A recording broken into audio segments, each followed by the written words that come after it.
Hello అండి, అందరికీ నమస్కారం. వెల్కమ్ టు చిన్నారి వంటిల్లు. ఈరోజు మేము చేయబోయే రెసిపీ ఏంటంటే చిన్నాకులతో పప్పు ఫ్రై అన్నమాట. సో ఇదేంటంటే చిన్నాకులు, ఇది కట్ట ఇలా ఉంటుందండి. చిన్న చిన్నగా కట్ చేసి పెట్టుకుంటే ఆకులు ఇలా ఉంటాయి. సో అలాగే దీనికి కావాల్సిన ఇంగ్రీడియంట్స్ ఏంటి అంటే ఒక 50 grams ఆఫ్ పెసరపప్పు ఒక 1 hour నానబెట్టేసుకోవాలి. దాంతోపాటు ఒక 5-6 ఎండుమిరపకాయలు, కొన్ని వెల్లుల్లి, అలాగే టేస్ట్కి సరిపడా సాల్ట్, ఆవాలు, జీలకర్ర, ఇంకా పసుపు. సో ఇప్పుడు దాని ప్రిపరేషన్ ఏంటో చూద్దాము. సో ఇప్పుడు స్టవ్ ఆన్ చేసుకొని ప్యాన్ పెట్టుకున్నాము, ఆయిల్ కూడా వేసుకున్నాము.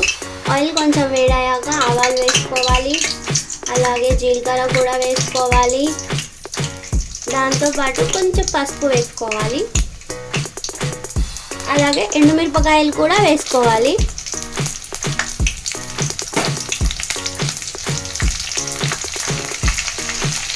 దాంట్లోకి వెల్లుల్లి కొంచెం దంచుకొని వేసేసుకోవాలి. ఇప్పుడు మనం పప్పు ఉంది కదండి నానబెట్టి పెట్టుకున్నది, ఆ పప్పు కూడా యాడ్ చేసుకున్నాము. అన్నీ వేసేసుకొని వన్స్ మిక్స్ చేసుకోవాలి.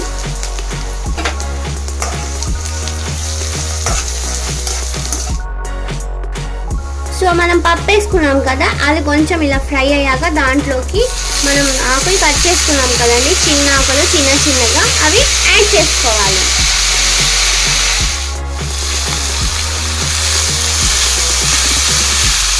ఇదంతా వన్స్ మంచిగా మిక్స్ చేసేసుకొని మీకు చూపిస్తాము.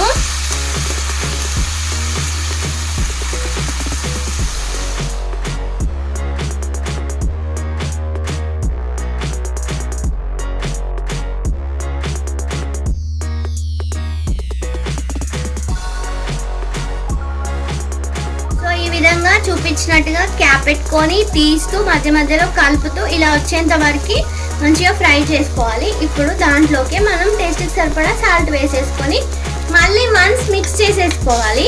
చేసేసుకుంటే అయిపోతుంది. దీనిలో వాటర్ ఏం యాడ్ చేయాల్సిన అవసరం లేదండి. ఎట్లాగో మనం ఆకు వాటర్లో క్లీన్ చేసే వేస్తాం కదా, దాంట్లో ఉన్న వాటర్ కంటెంటే దీనికి సరిపోతుంది. సో అంతే అండి, సాల్ట్ వేసేసుకొని వన్స్ మిక్స్ చేసేసుకుంటే సరిపోతుంది, అయిపోతుంది మన కర్రీ రెడీ.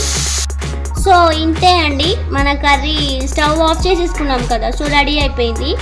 ఆనియన్ వేయలేదని అనుకోకండి, ఏంటంటే ఎప్పుడైనా ఏకాదశిలో ఉన్నప్పుడు కానీ ఫాస్టింగ్స్లో ఉన్నప్పుడు కానీ ఆనియన్ స్కిప్ చేయాలనుకున్నప్పుడు ఇలాంటివి చేసుకొని తినొచ్చు. వెల్లుల్లి కూడా స్కిప్ చేయొచ్చు, అప్పుడు కర్రీ చాలా బాగుంటుంది. ట్రై చేయండి మీరు కూడా, చపాతీకి బాగుంటుంది, రైస్కి కూడా బాగుంటుంది. సో మీకు కనుక ఈ వీడియో నచ్చితే లైక్ చేయండి, షేర్ చేయండి, కామెంట్ చేయండి, అలాగే నా ఛానల్ని సబ్స్క్రైబ్ కూడా చేసుకోండి. థ్యాంక్ యూ అండి. థ్యాంక్ యూ ఫర్ వాచింగ్ చిన్నారి వంటిల్లు.